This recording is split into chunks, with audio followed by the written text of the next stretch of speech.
கிறிஸ்து இயேசுவுக்குள் அன்பானவர்களே, இயேசுவின் ஆசீர்வாத ஊழியங்களின் மூலம் அன்பின் வாழ்த்துக்கள்.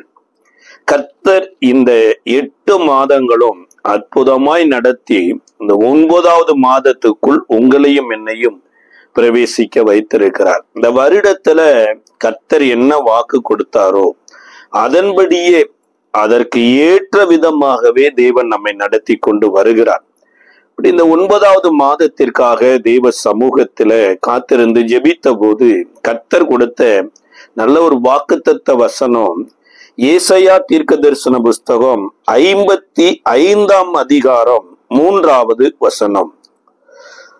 உங்கள் செவியை சாய்த்து என்னிடத்தில் வாருங்கள், கேளுங்கள், அப்பொழுது உங்கள் ஆத்துமா பிழைக்கும். தாவீதுக்கு அருளின நிச்சயமான கிருபைகளை உங்களுக்கு நித்திய உடன்படிக்கையாக ஏற்படுத்துவேன். அதாவது கர்த்தருடைய அழைப்பு ஒரு தகப்பன் தன் பிள்ளையை அழைக்கிறது போல அழைக்கிறார், அல்லது கணவன் ஒரு மனைவியை அழைக்கிறது போல அழைக்கிறார், அல்லது ஒரு ஆசிரியர் ஒரு மாணவனை அழைக்கிறது போல அழைக்கிறார். அவருடைய அழைப்புல அவர் மிக அன்பாக அழைத்து கொடுக்கிற ஒரு ஆலோசனை என்னன்னா, உங்களுடைய ஆத்துமா பிழைக்கும் அப்படிங்கிறார்.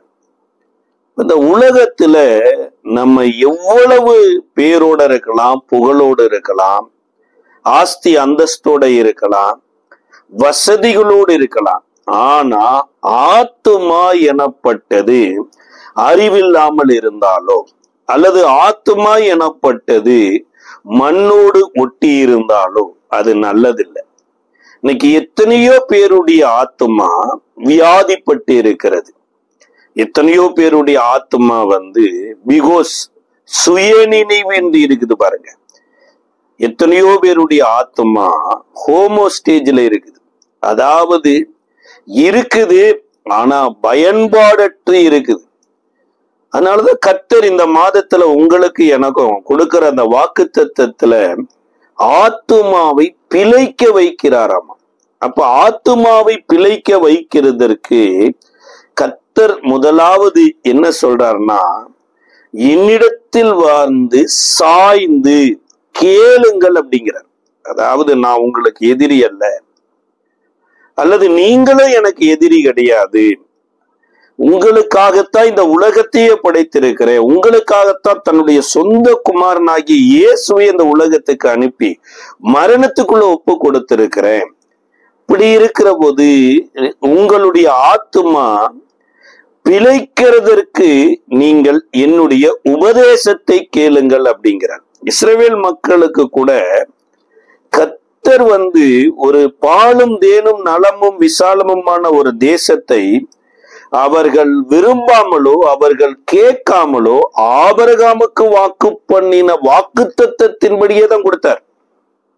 ஆனா அந்த தேசத்துல கர்த்தருடைய ஆலோசனையின்படி கர்த்தருடைய வார்த்தைக்கு செவி கொடுக்காமல் போன இஸ்ரவேலின் நிமித்தமா தான் பாபிலோனுக்கு தேவன் வித்து போட்டார்.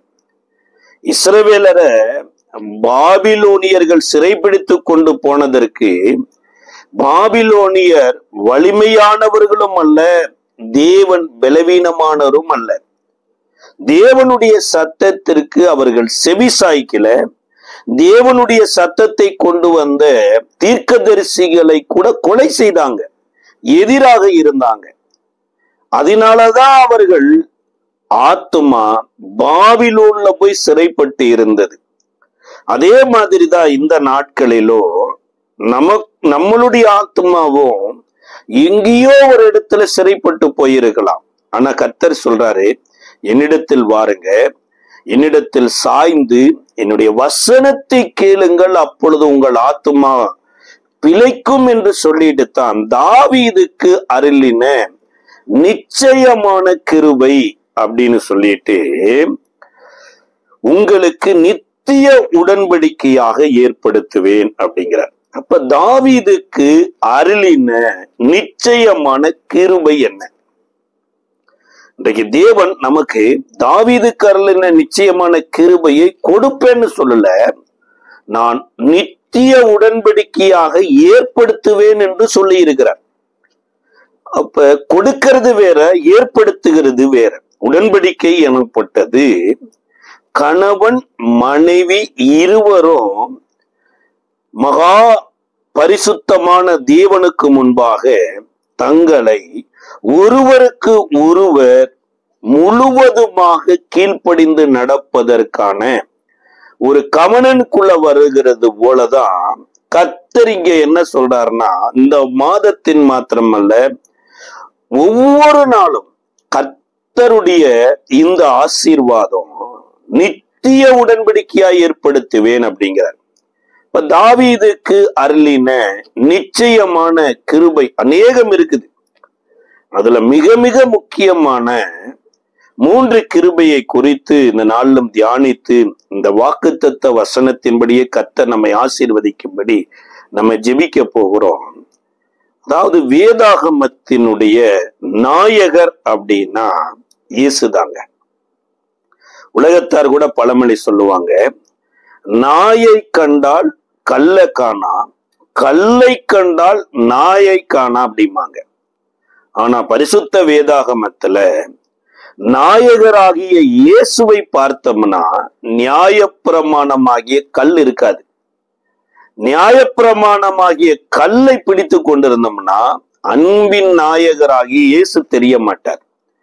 அப்போ புதிய ஏற்பாட்டினுடைய முதல் அதிகாரத்தினுடைய முதல் வசனம் சொல்லுகிறதுங்க, ஆபிரகாமின் குமாரனாகிய தாவீதின் குமாரனான இயேசு கிறிஸ்துவினுடைய வம்சாவளி. தாவீதுக்கு அருளின நிச்சயமான கிருபையை பார்க்கறதுக்கு முன்னாடி தாவீது எங்க வந்து நிக்கிறார்னா, இயேசுவினுடைய தகப்பன் ஸ்தானத்துல வந்து நிக்கிறார். நீ சொல்ல போனா இயேசுவையே தாவீதின் குமாரனே என்று பின்னாட்கள்ல பர்த்திமே எனப்பட்ட குருடன் கூப்பிடுகிற இடத்துல கர்த்தர் ஒரு கிருபையை கொடுத்திருக்கிறார். இப்ப தாவீது வந்து யாரு? தாவீதை தேவன் இந்த இடத்திற்கு கொண்டு வருவதற்கு காரணம் என்ன என்பதை வேதத்துல 3 முக்கியமான காரியம் சொல்லப்பட்டிருக்கு. முதலாவது 1 சாமுவேலின் புஸ்தகம் 16ஆம் அதிகாரம் 3வது வசனம், ஈசாயை பலிவிருந்துக்கு அழைப்பாயாக, அப்பொழுது நீ செய்ய வேண்டியதை நான் உனக்கு அறிவிப்பேன், நான் உனக்கு சொல்லுகிறவனை எனக்காக அபிஷேகம் பண்ணேன். அதாவது ஒரு பெரிய கிருபை என்னன்னா, தாவீதை கர்த்தர் தனக்காக அபிஷேகம் பண்ண சொன்னார். அப்ப கர்த்தர் நம்மை அபிஷேகம் பண்ணுகிறது எதற்காக அபிஷேகம் பண்ணுகிறார்? இன்றைக்கு எத்தனையோ பேருக்கு அபிஷேகம் தேவை. அபிஷேகம் இல்லை அப்படின்னா சாட்சியா வாழவே முடியாது. கணவனுக்கு மனைவியா சாட்சியா வாழ முடியாது, மனைவி கணவனுக்கு சாட்சியா வாழ முடியாது, பிள்ளைகள் பெற்றோருக்கு, பெற்றோர் பிள்ளைகளுக்கு சாட்சியாய் வாழ முடியாது. ஒருவேளை உலகத்துல வேணா நம்ம நடிக்கலாம், சில கொயர்ல கூட நின்று கூட நம்ம பாட்டு கூட பாடிடலாங்க. ஆனா நம்ம சாட்சியா அங்க நிக்கிறோமாங்கிறதா முக்கியம். மார்க் எழுதின சுவிசேஷ புஸ்தகம் 8வது அதிகாரத்துல ஒரு கண் பார்வையற்றவனை இயேசுவின் இடத்தில் கூட்டிட்டு வர்றாங்க. இயேசு எப்படியாவது அவனுக்கு கண் பார்வை கொடுக்க வேண்டும் என்று ஜெபிக்கிறாங்க. இயேசு அவனை கிராமத்துக்கு வெளியே கூட்டி கொண்டு போய் உமிழ்ந்து கண்களில பூசிட்டு, நீ காண்கிறது என்ன என்று கேட்டார் பாருங்க.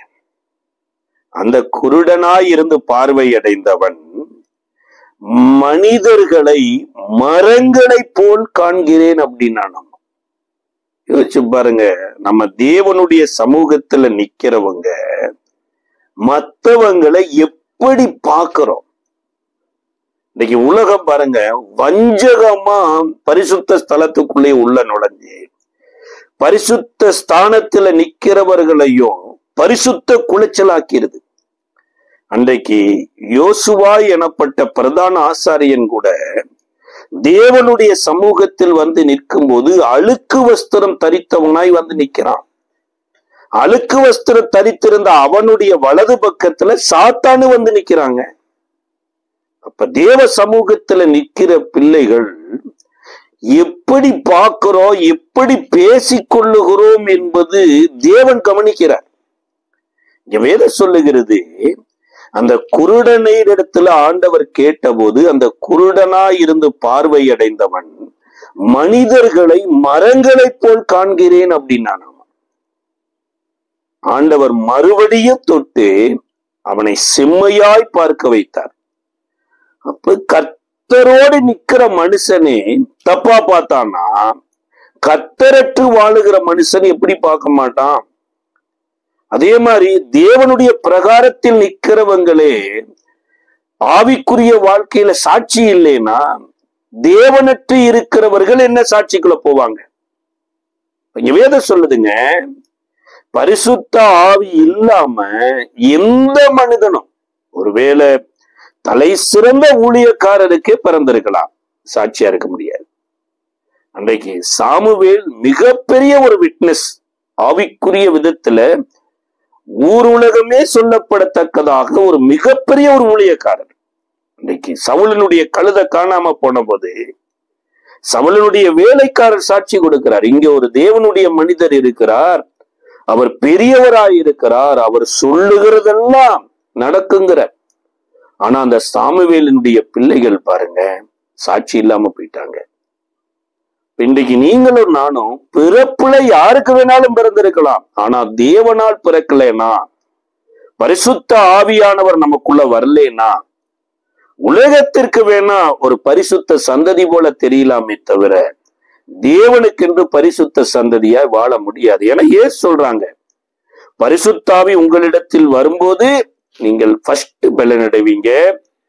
எருசலேம்ல, யூதாவுல, சமரியாவுல உலகத்தின் முடிவு பரியந்தம் எனக்கு சாட்சிகளாய் இருப்பீர்கள் அப்படின்னார். இப்ப பரிசுத்த ஆவியானவர் நம்மை தேவனுக்கு சாட்சியாய் மாற்றுகிறவர். அந்த நாட்களில இஸ்ரவேலின் மக்களுக்கு ராஜா வேணும்னு கேட்டுட்டு இருந்தாங்க. எப்பேற்பட்ட ராஜா வேணும்னா, தேசத்தின் மக்களை போல எங்களையும் ஆளுவதற்கு ஒரு ராஜா தேவை என்று முறையிட்டு கொண்டிருந்த போதுதான் கர்த்தர் சாமுவேலின் இடத்துல சொல்றாரு, ஜனங்கள் உன்னை தள்ளலப்பா, என்ன தள்ளிட்டாங்க, அவங்க கேட்டுக்கொண்டபடியே சவுலை ராஜாவாக அபிஷேகம் பண்ணினார். அப்ப சவுல் எனப்பட்ட ஒரு மனிதன் இஸ்ரவேலில அபிஷேகம் பண்ணப்பட்ட போது தேவனுக்கென்று அபிஷேகம் பண்ணல, ஜனங்களுக்கென்று அபிஷேகம் பண்ணினார். ஆனா தாவீதுக்கு கிடைச்ச நிச்சயமான கிருபையில ஒண்ணு என்ன தெரியுங்களா, தேவனுக்காக அபிஷேகம் பண்ணப்பட்ட தாவீது. அப்ப எப்பொழுது தேவன் ஒரு மனிதனை தெரிந்தெடுக்கிறாரோ, தேவன் தனக்கென்று அந்த மனிதனை அபிஷேகிக்க சொல்லுகிறாரோ, அந்த மனிதனுக்குள்ள இருக்கிற 9 குணாதிசயங்களை வேதம் சொல்லுதுங்க. அந்த மனிதனிடத்துல இந்த 9 குணாதிசயம் இருந்ததுனால தேவன் தெரிந்தெடுக்கல, தேவனுடைய பார்வைப்பட்ட போது, தேவனுடைய தெரிந்து கொள்ளுதல் வரும் பொழுது அந்த மனிதனுடைய ஜீவியமே மாறுது. எப்படி ஒரு பனியின் மேல ஒரு சூரிய கதிர் பிம்பம் பட்ட உடனே பனி உருகி தண்ணியா மாறுதோ, அதே போல தேவன் தெரிந்து கொள்ளுதல்ல, தேவன் நம்மை குறித்து பேசுகிற ஒரு வேளையில இந்த 9 காரியமும் வெளிப்படுங்க. இதை குறித்து 16வது அதிகாரத்தினுடைய 12வது வசனத்துல தாவீதை குறித்து கர்த்தர் வர்ணிக்கிறார் பாருங்க. எப்பேற்பட்ட தாவீதுனா, 12வது வசனத்துல, ஆள் அனுப்பி அவனை அழைப்பித்தான், அவன் சிவந்த மீனியும். இன்னைக்கு நிறைய பேர் போய் ஐயோ எப்படியாவது கருப்பை சிவப்பாக்கணும்னு நினைக்கிறாங்க, சிவப்பை கருப்பாக்கணும்னு நினைக்கிறாங்க. இங்க கர்த்தர் தெரிந்தெடுத்த உடனேயே, கர்த்தருடைய பார்வைப்பட்ட உடனேயே, கர்த்தருடைய இருதயத்துல அந்த தாவீதை குறித்த என்ன வந்த உடனேயே அந்த மனிதனை யார் எப்படி பார்க்கறாங்கன்னா, சாமுவேல் எனப்பட்ட தேவனால் பிறந்த நியாயாதிபதியாய், ஆசாரியனாய், தீர்க்கதரிசியாய், போதகனாய் இருந்த சாமுவேலுக்கு கர்த்தர் எப்படி காண்பிக்கிறார்னா, அவன் சிவந்த மேனியும் அழகிய கண்களும் நல்ல ரூபம் உள்ளவனுமாய் இருந்தான். இங்க 3 காரியத்தை சொல்றாரு. அவன் சிவந்த மேனி உள்ளவனாயிருந்தான், அழகிய கண்கள் உள்ளவனாயிருந்தான், நல்ல ரூபம் உள்ளவனாயிருந்தான். ரூபம்னா பார்க்கறதுக்கே அவ்வளவு லட்சணமா இருந்தது. சில பேரு பயங்கர சிவப்பா இருப்பாங்க, ஆனா அவங்கள பார்க்க சகிக்காது. சில பேரு நல்ல ரூபம் உள்ளவங்களா இருப்பாங்க, ஆனா அவர்களுடைய கண்களோ அல்லது அவருடைய ஜீவியமோ சரியா இருக்காது பாருங்க. ஆனா இங்க வேதம் சொல்லுது 3 சாட்சியை சாமுவேலினிடத்துல சொல்றார். ஆனா சவுலினுடைய வேலைக்காரர் இன்னும் சில காரியங்களை சொல்றாங்க. ஏன்னா யுத்த களத்துல இருக்கிறவங்க அவங்க என்ன சாட்சி சொல்றாங்கன்னா 18வது வசனத்துல, அப்பொழுது அந்த வேலைக்காரரில் ஒருவன் பிரதியத்தரமாக, இதோ பெத்லகேமனாகிய ஈசாயின் குமாரன் ஒருவனை கண்டிருக்கிறேன், அவன் வாசிப்பதில் தேறினவன். வாசிப்பதில்னா அவர் நல்ல ஆராதனைக்கு கீபோர்டு வாசிச்சிருக்கலாம், கிட்டார் வாசிச்சிருக்கலாம்.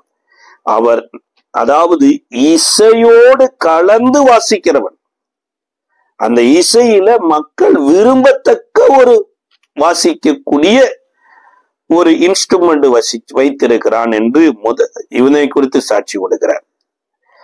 வாசிக்கிறதில் தேறினவன், அவன் பராக்கிரமசாலி, யுத்த வீரன், காரிய சமர்த்தன், சௌந்தரியமுள்ளவன், கர்த்தர் அவனோடு கூட இருக்கிறார். 9 சாட்சி பாருங்களேன். ஒரு மனிதனுக்கு அபிஷேகம் கிடைச்ச உடனே, தேவனால் தெரிந்து கொள்ளப்பட்ட உடனே கிடைக்கிற 9 சாட்சியில கடைசி சாட்சி என்னன்னா, கர்த்தர் அவனோடு கூட இருக்கிறார். இதெல்லாம் நிச்சயமான கிருபையில வந்தது. இவங்க அப்பா ஏதோ ஒரு புண்ணியம் பண்ணாரு, அல்லது அவங்க தாத்தா ஒரு புண்ணியம் பண்ணாரு, அல்லது அவங்க பாட்டி ஒரு புண்ணியம் பண்ணாங்க அப்படின்னா அந்த பேக்ரவுண்டே பின்னாடி கொஞ்சம் தேடி போய் வாசிங்க. ராகாப் வருவாங்க, அப்படியே கீழே இறங்கி வந்தீங்கன்னா ரூத் வருவாங்க, அடுத்து தான் தாவீதே வர்றார். அப்ப இப்பேற்பட்ட குடும்பத்தில் பிறந்த இந்த தாவீதுக்கு தேவனுடைய நிச்சயமான கிருபை இதெல்லாம் வரும். இன்னைக்கு எத்தனையோ பேரு கர்த்தருடைய நிச்சயமான கிருபையை உடன்படிக்கையில தருகிறேன் என்பதை விரும்பாம இத உலகத்துல போய் தேடி பார்த்துட்டு இருக்கிறாங்க. பியூட்டி பார்லர் போயிட்டு சிவந்த மேனி ஆக்கணும்னு நினைச்சிட்டு இருக்கிறாங்க. இன்னும் எங்கெங்கயோ போய் யுத்த வீரனாக்கணும்னு நினைச்சிட்டு இருக்கிறாங்க. கர்த்தரே தாவீதை இந்த உலகம் இன்றைக்கு கொடுக்கிற எல்லாவற்றையும் கொடுத்து இந்த உலகத்தில இப்பேற்பட்ட ஒரு மனுஷன் இருக்கிறான் என்று சொல்ல வைத்த கர்த்தர். இதுதான் முதல் கர்த்தர் தாவீதுக்கு அருளின நிச்சயமான கிருபை. இரண்டாவது, இந்த அபிஷேகம் பண்ணப்பட்ட தாவீது கோலியாத்திற்கு முன்னாடி வந்தபோது இந்த அபிஷேகம் தாவீதை கர்த்தருடைய வசனத்தின்படி வாழ உதவி செய்து. இந்த கோலியாத் ஒவ்வொரு நாளும் கிட்டத்தட்ட 40 நாட்கள் இஸ்ரவேலின் சேனைக்குள் முன்பாக வந்து இஸ்ரவேலின் சேனையை நிந்திப்பானாமா. இதை 17வது அதிகாரத்தினுடைய 10வது வசனம் சொல்லுகிறது. 1 சாமுவேல் 17வது அதிகாரத்தினுடைய 10வது வசனம். பின்னும் அந்த பெலிஸ்தியன், நான் இன்றைய தினம் இஸ்ரவேலினுடைய சேனைகளை நிந்தித்தேன், நாம் ஒருவரோடு ஒருவர் யுத்தம் பண்ண ஒருவனை விடுங்கள் என்று சொல்லிக் கொண்டு வருவான். அதாவது இஸ்ரவேலின் சேனையை நிந்தித்தான் என்று சொல்லப்பட்டது. அதாவது ஏழையை பரியாசம் பண்ணுகிறவன் அவரை உண்டாக்கினவரை நிந்திக்கிறான் என்று சொல்லப்பட்டது. அப்ப கர்த்தரை நிந்தித்தாங்கன்னா கட்டாயம் நியாயப்பிரமாணம் என்ன சொல்லுதுன்னா கல்லால் அடித்து கொல்லணும்னு சொல்லுது. அப்ப தாவீது வருகிற அந்த நேரத்துல இந்த கோலியாத்தாகிய பெலிஸ்தியன் இஸ்ரவேலின் சேனையை நிந்திக்கிறான். அந்த நாட்களில இஸ்ரவேலின் படையில இருந்த ஒருத்தருக்கு அபிஷேகம் கிடையாது. ஒரு மனுஷனுக்கு அபிஷேகம் இருந்தது. அந்த மனுஷன் அபிஷேகத்தை இழந்து போயிட்டு இப்ப அசுத்தாவில நிறைந்து ராஜாவா வாழ்ந்து கொண்டு இருக்கிறார். தாவீதோட சகோதரர்கள் இருக்கிறாங்க, அவங்களுக்கு அபிஷேகமே இல்லை. அபிஷேகம் இல்லாததுனால கோலியாத்து தான் பெரிய ஆளாய் இருக்கிறானே தவிர கர்த்தருடைய வார்த்தையோ கர்த்தருடைய காரியங்களோ பெரிதாகவே இல்லை. இதன் நிமித்தமா எல்லாம் பயந்து ஓடுறாங்க. கோலியாத்தை அறிகிற ஒரு அறிவு அவர்களுக்குள்ள பயத்தையும் திகிலையும் கொடுக்குது. ஆனா தாவீதுக்கு கர்த்தர் கொடுத்த அபிஷேகம் இன்றைக்கு இஸ்ரவேலின் சேனையை நிந்திக்கிறானே என்று சொல்லிட்டு விசாரிக்கிறான். இந்த இஸ்ரவேலின் சேனையை நிந்திக்கிற விருத்த சேதனம் இல்லாத இந்த பெலிஸ்தியனுக்கு என்ன செய்யப்படும் என்று விசாரித்து திரும்ப திரும்ப கேட்டு கன்ஃபார்ம் பண்ணி கொள்ளுகிறான். அப்படி செய்கிறவனுக்கு என்ன கிடைக்கும் என்று 26வது வசனத்துல கேட்கிறார். அப்பொழுது தாவீது தன்னண்டையில் நிற்கிறவர்களை பார்த்து, இந்த பெலிஸ்தனை கொண்டு இஸ்ரவேலுக்கு நேரிட்ட நிந்தையை நீக்கிறவனுக்கு என்ன செய்யப்படும்? ஜீவனுள்ள தேவனுடைய சேனைகளை நிந்திக்கிறதற்கு விருத்த சேதனம் இல்லாத இந்த பெலிஸ்தியன் எம்மாத்திரம் என்றான். அதற்கு ஜனங்கள் அவனை கொல்லுகிறவனுக்கு இன்னென்னபடி செய்யப்படும் என்று முன் சொன்ன வார்த்தையின்படியே சொன்னார்கள். முன்ன என்ன வார்த்தை சொன்னாங்கன்னா 25வது வசனத்துல சொல்லப்பட்டிருக்குது, இஸ்ரவேலை நிந்திக்க வந்து நின்றான், இவனை கொல்லுகிறவன் எவனோ அவனை ராஜா மிகவும் ஐஸ்வர்யவனாக்கி அவனுக்கு தம்முடைய குமாரத்தியை தந்து அவன் தகப்பன் வீட்டாருக்கு இஸ்ரவேலிலே சர்வமானியம் கொடுப்பார். முதலாவது அவன் ஐஸ்வர்யவானாக்குவாரு, இரண்டாவது மருமகனாக்குவாரு, குடும்பத்தாருக்கே சர்வமானியம் கொடுப்பாரு என்ற போதுதான் திரும்ப திரும்ப கேட்கிறான். அதாவது நல்ல செய்திகளை ஒரு தடவை கேட்டா பத்தாதுங்க, திரும்ப திரும்ப கேட்கணும். திரும்ப திரும்ப கேட்கறதுல கர்த்தர் ஏதோ ஒண்ணு சொல்றார். ஒரு சில இடங்களில வேத வசனத்தை நன்கு வாசிச்சு பாருங்க, மெய்யாகவே என்று சொல்லப்பட்டிருக்கும். ஒரு சில இடங்களில மெய்யாகவே மெய்யாகவே என்று அழைத்திருப்பார். அல்லது ஆபிரகாமே என்று கூப்பிட்டவர் ஆபிரகாமே ஆபிரகாமே என்று 2 விசை கூப்பிட்டிருப்பார். அப்ப திரும்ப திரும்ப ஒரு காரியத்தை கர்த்தர் இங்க நோட் பண்றாருன்னா நம்ம திரும்ப திரும்ப கேட்கறது தப்பு இல்லை. இப்ப கேட்டதுக்கு அப்புறம் இப்பொழுது சவுலனிடத்திற்கு தாவீது அழைத்து கொண்டு போகப்படுகிறார். தாவீதை சவுல் பார்த்துட்டு சொல்றாரு, நீ சிறு பையன், உனக்கு ஒண்ணுமே தெரியாது, அவன் யுத்தத்தில் தேறினவன், அவனிடத்துல ஆயுதம் இருக்குது, அவனிடத்துல படை இருக்குது, அவன் நல்ல பயிற்சி பெற்றவன் என்று சவுலினிடத்துல இருதயத்தில் இருக்கக்கூடிய அத்தனை பயத்தையும் தாவீதின் இடத்துல கொடுக்கிறான். தாவீது சொல்றாரு, ஐயா, ஒரு விசை நான் ஆடு மேய்த்து கொண்டிருந்த போது ஒரு கரடி வந்தது, என் ஆட்டை பிடித்து கொண்டது, நான் அந்த கரடியை கொன்று என் ஆட்டை காப்பாற்றினேங்கிறார். மறுபடியும் ஒரு விசை ஒரு சிங்கம் வந்தது, நான் சிங்கத்தை கொன்று ஆட்டை காப்பாற்றினேங்கிறார். அப்ப தாவீது ஆட்டை காப்பாற்றலைங்க, ஒரு இஸ்ரவேலனுடைய ரட்சிப்புக்கு காரணமாயிருக்கக்கூடிய ஆட்டை காப்பாற்றினார். பெத்லகேமில வளர்க்கப்படுகிற ஆடுகள் அனைத்தும் பஸ்கா பண்டிகைக்கோ அல்லது எந்த மனிதனோ பாவம் செய்துட்டாலோ அவனுக்கு பாவ நிவாரண பலியாக மகா பரிசுத்த ஸ்தலத்துல பலியாவதற்காக வளர்க்கப்படுகிறது. தாவீது தன்னுடைய ஆட்டை காப்பாத்தல, தேவனுடைய ஆட்டை காப்பாத்தினார். தாவீதனுடைய அழைப்பே கூட பாருங்களேன், அவன் தன்னுடைய ஆடுகளை பார்த்து கொண்டு இருந்ததுனால அழைப்பு வருது. இங்க தன்னுடைய ஆட்டை காப்பாத்தினதுனால மேன்மை வருது பாருங்க. ஒரு இடத்துல வேதம் சொல்லுகிறது, உன் ஆட்டை குறித்து ஜாக்கிரதையாயிரு. தன் சொந்த குடும்பத்தை விசாரிக்காதவன் எப்படி ஒரு சபையை விசாரிக்க முடியுங்கிறார். தாவீது சொன்ன மாத்திரத்துல சவுல் தன்னுடைய போராயுதங்களை கொடுக்கிறார். இந்த போராயுதங்களை உடுத்தி கொண்டு போய் யுத்தம் பண்ணுனா, இந்த போராயுதங்களோட உடுத்திட்டு யுத்தம் பண்றதுக்கு வேற ஒரு யுத்தம் இருக்குது. ஆனா இஸ்ரவேலின் சேனையை நிந்தித்தவனை, ஜீவனுள்ள தேவனுடைய சேனையை நிந்தித்தவனை கல்லால் அடித்துக் கொள்ள சொல்லிதான் நியாயப்பிரமாண வசனம் சொல்லுகிறபடி தாவீது ஒரு ஆற்றில தேவனாலே தயாரிக்கப்பட்ட கூழாங்கல்லை எடுத்து கொண்டு போய் இந்த கோலியாத்து முன்பாக வீசுகிறான். தாவீதுக்கு ஆற்றினாலே தயாரிக்கப்பட்ட கூழாங்கல் உதவி செய்து இந்த கூழாங்கல்லினால கீழே விழுந்து இந்த கோலியாத்து மடிந்து போய் விடுகிறான். இன்னைக்கு உலகம் எதையோ ரொம்ப ரொம்ப பெருசா நினைக்குது. ஆனா உலகத்தை உண்டாக்கியது தேவனுடைய வார்த்தை. ஆதியில வார்த்தை இருந்தது, அந்த வார்த்தை தேவனிடத்தில் இருந்தது, அந்த வார்த்தையே தேவனாய் இருந்தது. என் வார்த்தையை பிரஸ்தாபப்படுத்தி இருக்கிறேன் என்று கர்த்தர் சொல்லுகிறார். நீ வேதத்தை மறந்தால் நான் உன் பிள்ளைகளை மறந்து விடுங்கிறார். இன்றைக்கு இந்த மாதத்துல எதுக்காக வாழ்றோமோ இல்லையோங்க, கர்த்தருடைய வார்த்தைக்காக வாழணும். பரிசுத்த ஆவியானவர் வரும் பொழுது நம்மள மற்றவங்களை சுகமளிக்கிறதுக்கு பயன்படுத்துறாரு, மற்றவங்க பிசாசு பிடியிலிருந்து விடுதலையாக்க பயன்படுத்துறாரு, அந்நிய பாஷை பேசுறதுக்கு பயன்படுத்துறாரு அப்படின்னா பயன்படுத்துவார். ஆனா அது போக்கஸ் அல்ல.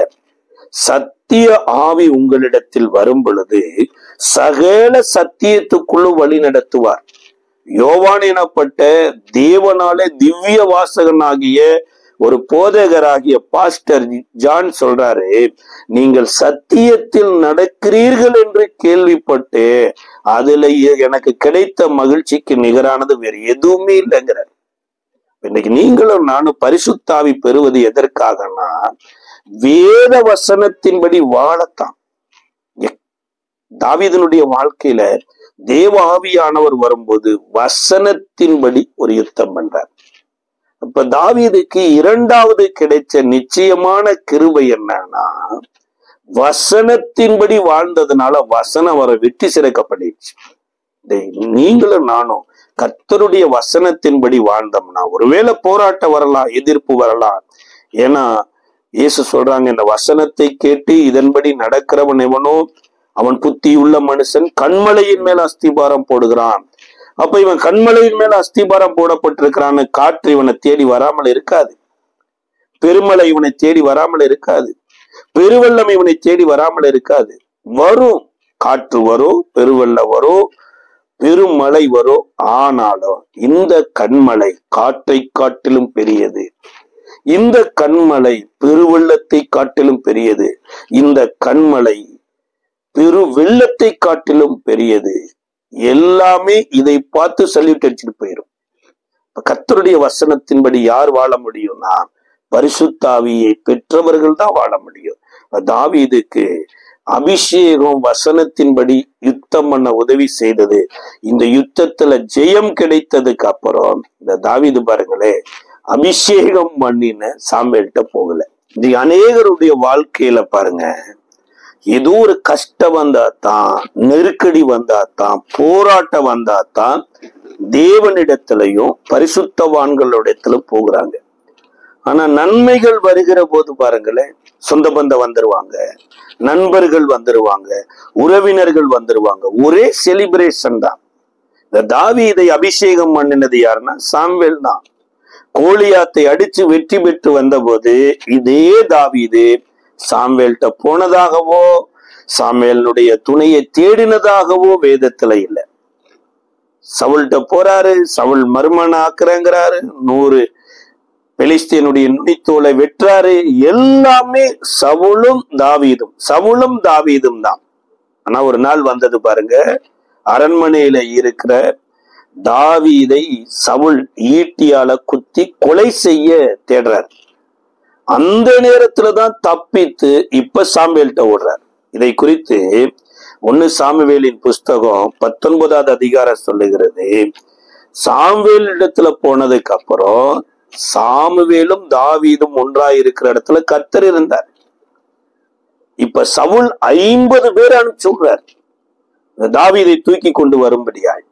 அந்த கிராமத்திற்கு முன்னணியில வந்த போது பரிசுத்த ஆவியானவர் இந்த 50 பேரையும் அரெஸ்ட் பண்ணி சாமுவேலின் அடைக்கலத்துல கொண்டு வந்துட்டார்.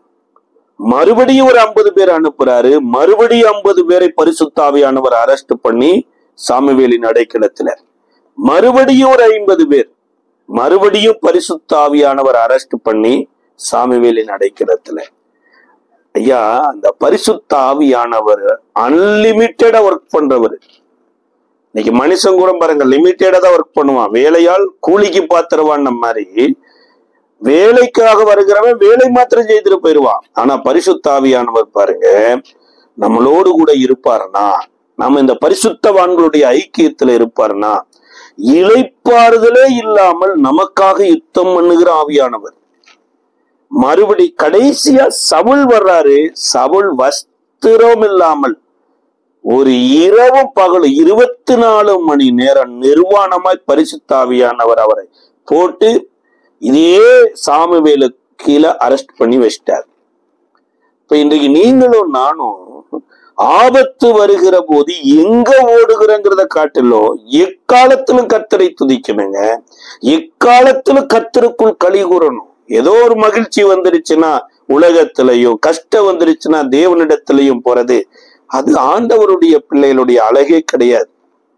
ஆனா இந்த தாவீது சில காலங்களில இந்த பரிசுத்தவான்களுடைய ஐக்கியத்தை மறுபடியும் இழக்கிறார்.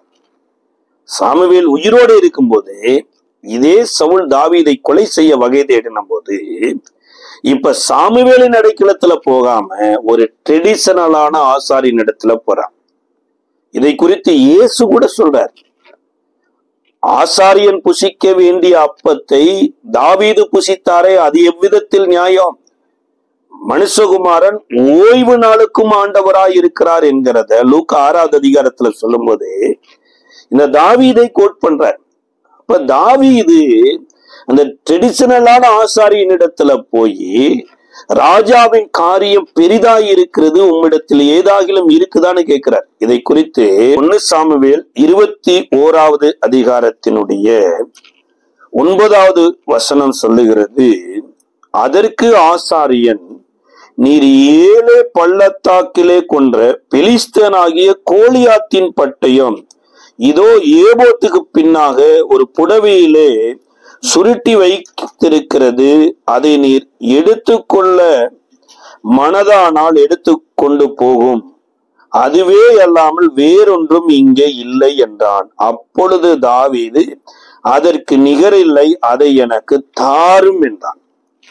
அதாவது 19வது அதிகாரத்துல சாமுவேல்கிட்ட போன போது சாமுவேல் தன்னிடத்துல எது இருக்குதுன்னு சொல்லல, இல்லைன்னு சொல்லல. ஆனா ஆவியானவர் தாவீதுக்காக அந்த 150 பேரோடு யுத்தம் பண்ணினார். ஆனா இங்க இந்த ஆசாரியன் ஊழிய செய்கிற இந்த ஆசாரிப்பு கூடாரத்துல மிகவும் முக்கியமான உடன்படிக்கை பெட்டியே கிடையாது. ஆசாரியன் தான், ஆனா உடன்படிக்கை பெட்டி இல்லை. எதை பாதுகாத்துட்டு இருக்கிறாருன்னா கோலியாத்தின் பட்டயத்தை பாதுகாத்துட்டு இருக்கிறாரு.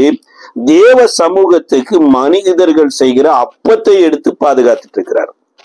இன்றைக்கு எத்தனையோ பேர் பாருங்களே, கர்த்தர் எதற்காக தன்னை அழைத்திருக்கிறாரு, கர்த்தர் என்ன ஊழியத்தை செய்ய சொன்னாருங்கிறத விட்டாச்சு.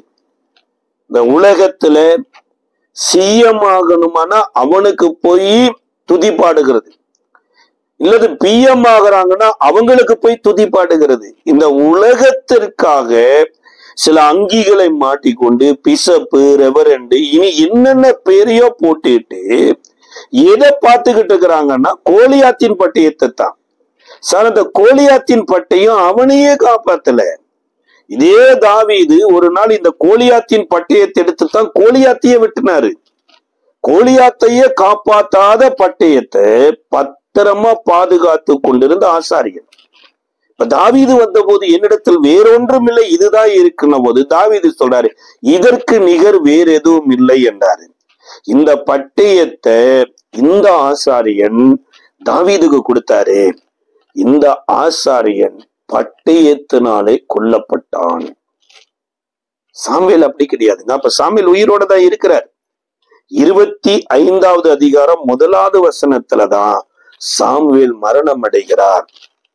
தாவீது 1 சாமுவேல் 30ஆம் அதிகாரம் 6வது வசனத்துல சகலத்தையும் இழந்துட்டாரு. வேதம் சொல்லுதுங்க, எல்லாவற்றையும் இழந்து, வீடு கிடையாது, மனைவி கிடையாது, பிள்ளை கிடையாது, கூட இருக்கிற ஆட்கள் கிடையாது, எல்லாம் இழந்து நிக்கிறார். நம்ம நினைக்கிறோம் தாவீது அங்கதான் இழந்தாருன்னு. அங்க இழக்கலைங்க, ஆரம்பம் இங்க. பரிசுத்தவான்களுடைய ஐக்கியத்தை இழந்தாரு. பரிசுத்த ஆவியானவருடைய நடத்துதல் பெருசு இல்ல, உலகத்தினுடைய பட்டயம் பெருசுன்னு போயிட்டார். இதே தாவீது சிங்கம் வந்த போது கோலியாத்தின் பட்டயம் உதவி செய்யல, கரடி வந்த போது கோலியாத்தின் பட்டயம் உதவி செய்யல. ஏன்? கோலியாத்தே வந்த போது கோலியாத்தின் பட்டயம் உதவி செய்யல. கர்த்தருடைய ஆவியானவர் உதவி செய்தார், கர்த்தருடைய வார்த்தை உதவி செய்தது. அதற்கு நிகர் இல்லை என்று வாழ்ந்து கொண்டிருந்த தாவீது என்றைக்கு கோலியாத்தின் பட்டயத்தை எடுத்தானோ, இந்த கோலியாத்து பட்டயம் செய்த ஊருக்கே தாவீதை கூட்டிட்டு போயிடுச்சு. இப்ப சிக்லாக் எனப்பட்ட பிலிஸ்திய தேசத்துல பிலிஸ்தியன் ராஜாவாகிய ஆகீசுக்கு கீழே போய் இருந்துட்டு இஸ்ரவேலரோடு கூட யுத்தம் பண்ண போயிட்டான். இந்த மாதத்துல கர்த்தர் நிச்சயமான கிருபைய உடன்படிக்கையில தருகிறார்னா, என்ன நிச்சயமான கிருபைனா, இழந்து போனதை கர்த்தர் திரும்ப தருவார். முதல்ல இழந்து போன கர்த்தரை தேடணும் பாருங்க, கர்த்தரிடத்துல வரணும்.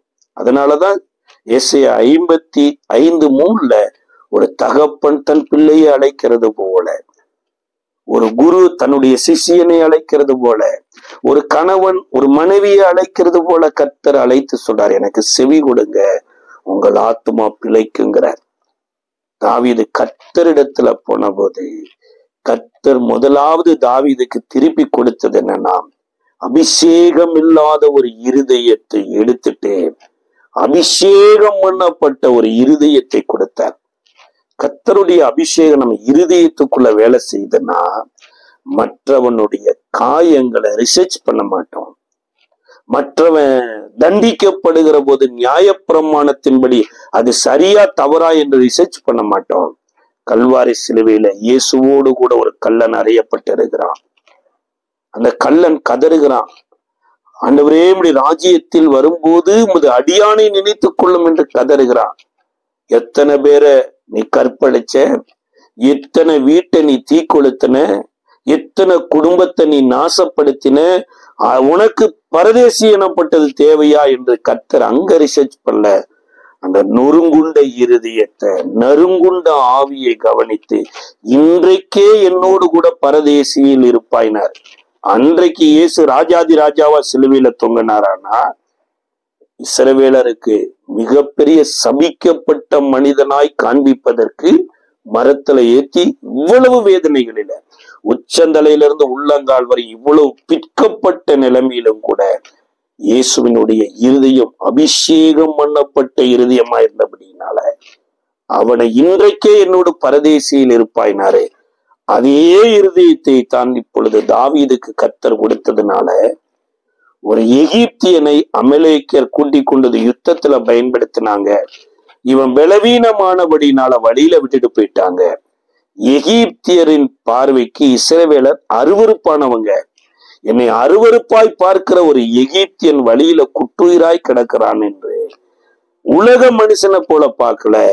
கர்த்தர் எப்படி எந்த மனுஷனையும் மனுஷனா பார்க்கிறாரோ, அபிஷேகம் பண்ணப்பட்ட தாவீதும் மனுஷனாகவே பார்த்து அந்த மனுஷனுக்கு ஃபர்ஸ்ட் எய்டு கொடுத்து, அவனுக்கு திராட்சை பழத்தை கொடுத்து, அவனுக்கு அத்தி பழத்தை கொடுத்து, அவனுக்கு தண்ணீரை கொடுத்து, 3 நாள் இரவும் பகலும் சாப்பிடாதிருந்தவன் தாவீது கொடுத்த ஆகாரத்தில் உயிர் பிழைத்து கொண்டான்.